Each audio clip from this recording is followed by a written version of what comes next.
Pasca banyaknya ikan mendadak mati di aliran Sungai Babatan Pedamaran Ogan, Komering Ilir, warga mengeluhkan kondisi air yang tercemar dan mengakibatkan gatal-gatal.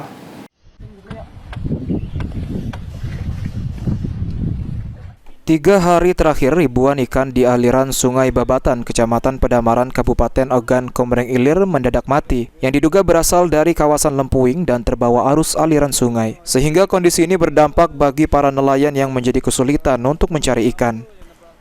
Asmawi, salah satu warga, menuturkan, ikan yang mati diduga akibat keracunan.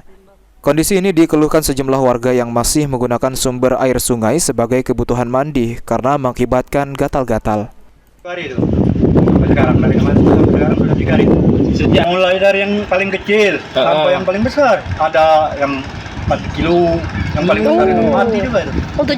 Sampai ada yang nyemput ke sana kan, di dari ke sana. Masih bisa dimakan yang kemarin tuh? Masih. Nah, itu kalau dia mati itu positif ada racun. Positif ya. Entah racunnya racun apa putat atau apa, nggak tahu kita kan. Ya kami ini cuma nerima ikan mati sudah. Iya. Ikan mabuk yang ngambil. Iya.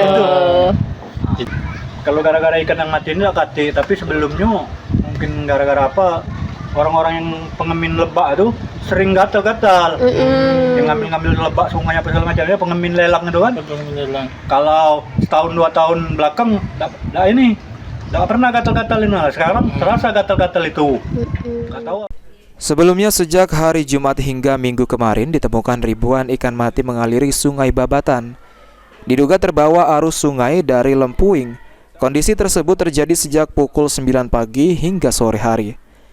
Meski Dinas Perikanan dan DLH Oki sudah meninjau lokasi tersebut, namun hingga kini belum ada keterangan resmi terkait penyebab pasti banyak ikan yang mati di Sungai Babatan Pedamaran Oki. Novan Wijaya, PAUL TV.